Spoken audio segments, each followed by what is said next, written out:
నమస్కారం. సనాతన వేదికకు స్వాగతం. మిత్రులారా, జీవితం అనే యుద్ధభూమిలో మనం ఎప్పుడైనా అలసిపోయినప్పుడు, అయోమయంలో ఉన్నప్పుడు మనకు కావాల్సింది ఒక కరదీపిక. అదే భగవద్గీత. నేటి తరం యువతలో చాలామందికి భగవద్గీత నేర్చుకోవాలని కోరిక ఉంటుంది. కానీ వారి ముందు కొన్ని పెద్ద అడ్డంకులున్నాయి. ఉదాహరణకు, ఇంగ్లీష్ మీడియంలో చదవటం వల్ల తెలుగు మాట్లాడగలరు, కానీ తెలుగు మంచిగా చదవటం రాదు. ఇక సంస్కృతం, అది అసలే రాదు. ఆ శ్లోకాలు పలకటం చాలా కష్టంగా అనిపిస్తుంది. పోనీ ఇంగ్లీష్లోనే చదువుదామంటే అందులో వాడే భాష అత్యంత క్లిష్టంగా ఉండి అర్థం కాదు. దీనివల్ల జ్ఞానానికి చేరువలో ఉన్న భాష అనే గోడ అడ్డు నిలుస్తోంది. అందుకే ఈ వీడియోలో మనం ఒక సరికొత్త కోణంలో భగవద్గీతను విశ్లేషించబోతున్నాం. ముఖ్యంగా ప్రపంచంలోనే అత్యంత శక్తివంతమైన లైఫ్ మాన్యువల్ను చర్చిస్తూ మన జీవిత మార్పు కోసం దానిని ఎలా ఉపయోగించుకోవచ్చో తెలుసుకుంటాం. సంస్కృతం మరియు గ్రాంధిక తెలుగు రాకపోయినా నేటి ఆధునిక తరం ఈ ప్రాచీన జ్ఞానాన్ని ఎలా అందుకోవచ్చో వివరిస్తూ చూపిస్తాం. అంతేకాకుండా హార్వర్డ్ వంటి అంతర్జాతీయ బిజినెస్ స్కూల్స్ సైతం నేటి ఒత్తిడి మరియు బర్నౌట్ సమస్యలకు నిష్కామ కర్మను పరిష్కారంగా ఎందుకు చూస్తున్నాయో చర్చిస్తాం. గీత అంటే కేవలం సన్యాసం లేదా హింస అనే అపోహలను పటాపంచలు చేస్తూ, ఇది ఒక సార్వత్రిక మనస్తత్వ శాస్త్రం, యూనివర్సల్ సైకాలజీ అని నిరూపించే వాస్తవాలను మీ ముందుకు తెస్తాం. చివరగా 5000 ఏళ్ల నాటి ఈ వ్యూహాలను నేటి సాంకేతికత సహాయంతో మన రోజువారీ నిర్ణయాల్లో స్పష్టత కోసం ఎలా ఆచరించవచ్చో ఈ వీడియోలో క్లుప్తంగా వివరించబోతున్నాం. నిజానికి నేటి కాలంలో చాలామంది భగవద్గీత వినేది కేవలం ఎవరో ఒకరు మరణించినప్పుడు మాత్రమే. గాన గంధర్వుడు ఘంటసాల గారి పవిత్ర గళం నుండి జాలువారిన భగవద్గీత ఆడియోను ఆ సమయంలో ప్లే చేస్తున్నారు. ఇది ఒక సంప్రదాయంగా మారిపోయింది. కానీ నిజానికి భగవద్గీత అనేది మరణించిన వ్యక్తి కోసం చదివేది కాదు. అది మరణించిన వారి ఆత్మకు శాంతి చేకూరుస్తుందని మనం భావిస్తాం. అది మంచిదే. కానీ అంతకంటే ముఖ్యమైన విషయం ఒకటి ఉంది. గీత చనిపోయిన వారి కోసం కాదు, బ్రతికి ఉన్నవారి కోసం. అది డెత్ మాన్యువల్ కాదు, లైఫ్ మాన్యువల్. గీతా మాధుర్యం మనం జీవించి ఉన్నప్పుడే వినాలి. అది ఆత్మశాంతికే కాదు, జీవితాన్ని మార్చటానికి. గీతను కేవలం పూజకే కాకుండా చదవాలి, వినాలి, ఆచరించాలి. అప్పుడే ఆ జ్ఞానం మనల్ని అయోమయం నుండి విజయపదం వైపు నడిపిస్తుంది. ఆలోచించండి, మనం ఒక కొత్త మొబైల్ కొన్నా లేదా ఒక కొత్త కారు కొన్నా, దానితో పాటు ఒక యూజర్ మాన్యువల్ వస్తుంది కదా. ఆ వస్తువుని ఎలా వాడాలో, సమస్య వస్తే ఎలా పరిష్కరించుకోవాలో అందులో ఉంటుంది. మరి ఇంత సంక్లిష్టమైన ఈ మానవ జీవితానికి మాన్యువల్ లేది? అదే భగవద్గీత. భగవద్గీతను మన జీవితానికి ఒక పర్ఫెక్ట్ గైడ్గా భావించవచ్చు. నేటి కాలంలో మనం దీనిని ఒక వీడియో గేమ్ వాక్త్రూతో పోల్చవచ్చు. గేమ్ ఆడుతున్నప్పుడు ఏదైనా కష్టమైన స్టేజ్ వస్తే ప్రో గేమర్ గైడ్ ఎలా చూస్తామో, జీవితంలో సమస్యలు ఎదురైనప్పుడు కృష్ణుడు ఇచ్చిన ఈ గైడ్ మనల్ని గెలుపు వైపు నడిపిస్తుంది. మిత్రులారా, మనం ఒక గేమ్లో ఓడిపోతే వెంటనే యూట్యూబ్లో how to pass this level అని వెతుకుతాం కదా. మరి రియల్ లైఫ్ గేమ్లో ఓడిపోయినప్పుడు, కన్ఫ్యూజ్ అయినప్పుడు ఆల్ టైమ్ గ్రేట్ గేమర్ కృష్ణుడిచ్చిన అఫీషియల్ వాక్ త్రూ గైడ్ భగవద్గీతని ఎందుకు చూడకూడదు? అసలు ఎందుకు బ్రతికి ఉన్నప్పుడే వినాలి? మొదటిది, నిర్ణయాలలో స్పష్టత. అర్జునుడు యుద్ధభూమిలో గందరగోళంలో ఉన్నప్పుడు కృష్ణుడు గీతను బోధించాడు. మనం కూడా ప్రతిరోజు నిర్ణయాలు తీసుకోవటానికి ఇబ్బంది పడుతుంటాం. ఆ సమయంలో గీత మనకు మార్గదర్శిగా నిలుస్తుంది.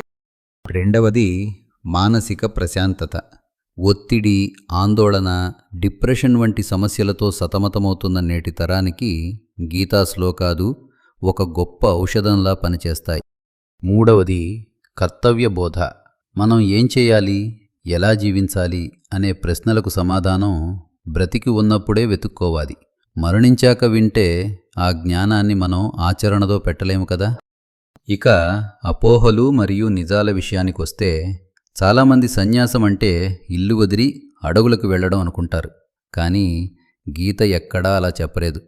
కుటుంబంగా ఉంటూ బాధ్యతలు నిష్పాక్షికంగా నిర్వర్తిస్తూనే మానసికంగా దేనికి అతిగా అతుక్కుపోకుండా ఉండటమే నిజమైన సన్యాసం అని చెబుతుంది.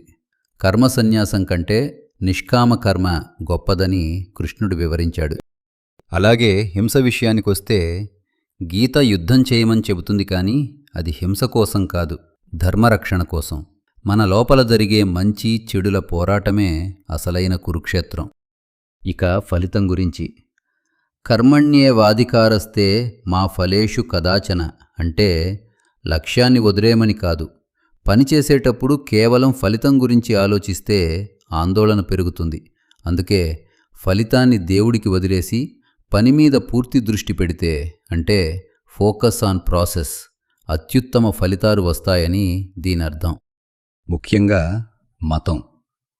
భగవద్గీతలో ఎక్కడ హిందూ అనే పదం ఉండదు.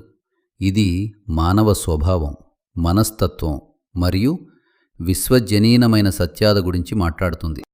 అందుకే విదేశీయులు కూడా దీనిపై ఎంతో పరిశోధన చేస్తున్నారు. భగవద్గీతను ఒక మత గ్రంథంగా కాకుండా ఒక యూనివర్సల్ సైన్స్ ఆఫ్ సైకాలజీగా ప్రపంచవ్యాప్తంగా ఉన్న మేధావులు గుర్తిస్తున్నారు. కృష్ణుడు మాట్లాడింది ధర్మం మరియు మానవ స్వభావం గురించి. మనిషి తనలోని బలహీనతలను ఎలా జయించాలి. భగవంతుడు అంటే ఒక విగ్రహం మాత్రమే కాదు, మొత్తం సృష్టిలో వ్యాపించి ఉన్న శక్తి అని గీత చెబుతుంది. ప్రపంచవ్యాప్తంగా ఉన్న గొప్ప శాస్త్రవేత్తలు దీనిని అభినందించారు. ఆల్బర్ట్ ఐన్స్టీన్ ఏమన్నారంటే, నేను భగవద్గీతను చదివినప్పుడు దేవుడు ఈ విశ్వాన్ని ఎలా సృష్టించాడు అనే ప్రశ్న నాకు చాలా చిన్నదిగా అనిపించింది. అలాగే Robert Oppenheimer, father of atomic bomb, ఆయన అణుపరీక్ష విజయవంతమైనప్పుడు గీతలోని శ్లోకాన్ని గుర్తు చేసుకున్నారు. ఆయన సంస్కృతం నేర్చుకుని మరీ గీతను చదివారు అంటే అర్థం చేసుకోండి. హెన్రీ డేవిడ్ థొరో అయితే ప్రతి ఉదయం నేను భగవద్గీత అనే అద్భుతమైన జ్ఞానంలో నా మనస్సును స్నానం చేయిస్తాను అని చెప్పారు. నేటి క్వాంటం ఫిజిక్స్ శాస్త్రవేత్తలైన ఎర్విన్ ష్రోడింగర్ మరియు వెర్నర్ హైసెన్బర్గ్ వంటి వారు కూడా గీత ప్రభావానికి లోనయ్యారు. పదార్థం మరియు శక్తి ఒకటే అని గీత ఎప్పుడో చెప్పింది. ఈ సత్యాలను ఆధునిక సైన్స్ ఇప్పుడు నిరూపిస్తోంది. ప్రస్తుతం హార్వర్డ్ మరియు వాట్టన్ వంటి టాప్ బిజినెస్ స్కూల్స్లో గీత మరియు నాయకత్వ లక్షణాల మీద రీసెర్చ్ జరుగుతోంది. సరే, మరి గీతను ఎలా చదవాలి? మొదటగా శ్లోకం వద్దు, భావం ముద్దు. సంస్కృత శ్లోకాలు నేర్చుకోవాలని ఒత్తిడి తీసుకోకండి. కేవలం ఆ శ్లోకం ఏం చెబుతోంది అనే భావం మీద దృష్టి పెట్టండి. రెండవది, వారానికి ఒక అధ్యాయం. మొత్తం గీతను ఒకేసారి చదవకుండా నిదానంగా చదవండి. మీకు తెలుగు, సంస్కృతం చదవడం రాకపోయినా పర్వాలేదు. నేటి ఆధునిక సాంకేతికత అద్భుతమైన మార్గాలను అందిస్తోంది. వినడం ద్వారానే ప్రాచీన కాలంలో జ్ఞానం ఒక తరం నుండి ఇంకో తరానికి వెళ్ళింది. అందుకే వాటిని శృతులు అన్నారు. మీరు కూడా వినడం ద్వారా గీతా జ్ఞానాన్ని సులభంగా పొందవచ్చు. గుర్తుంచుకోండి, గీతను అర్థం చేసుకోవడానికి కావాల్సింది భాషా పాండిత్యం కాదు, భావ పరిపక్వత. మనం మన ఇంట్లో శుభకార్యాల అప్పుడు కూడా గీతను ఎందుకు వినకూడదు? కేవలం అశుభం జరిగినప్పుడే ఎందుకు? ఈ ప్రశ్న మనల్ని ఆలోచింపచేయాలి. అందుకే మీ అందరి కోసం మన ఛానల్లో భగవద్గీతను మన నిత్య జీవితంలో ఎలా అనుసంధానించుకోవాలో వివరిస్తూ, మనం ఉన్నత శిఖరాలకు చేరుకోవటానికి ఆ శ్రీకృష్ణుడి వాక్కు గీత మనకు ఆదర్శంగా ఉండటానికి మా వంతు ప్రయత్నంగా భగవద్గీత సిరీస్ను త్వరలో ప్రారంభం చేస్తున్నాం. మేము చేసే ఈ ప్రయత్నం సముద్రంలో ఇసుక రేణువు వేసినంత చిన్నదిగా ఉన్నా మనం శ్రీకృష్ణ పరమాత్మ చెప్పిన మార్గంలో వెళ్ళడానికి ఇది ఎంతగానో ఉపయోగపడుతుందని మేము భావిస్తున్నాం. ఈ సిరీస్లో మనం గీతలోని పరమార్థాన్ని అత్యంత సరళమైన భాషలో నేటి తరానికి అర్థమయ్యే రీతిలో చర్చించుకుందాం.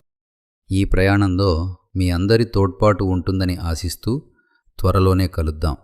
అంతవరకు సెలవు. స్వస్తి.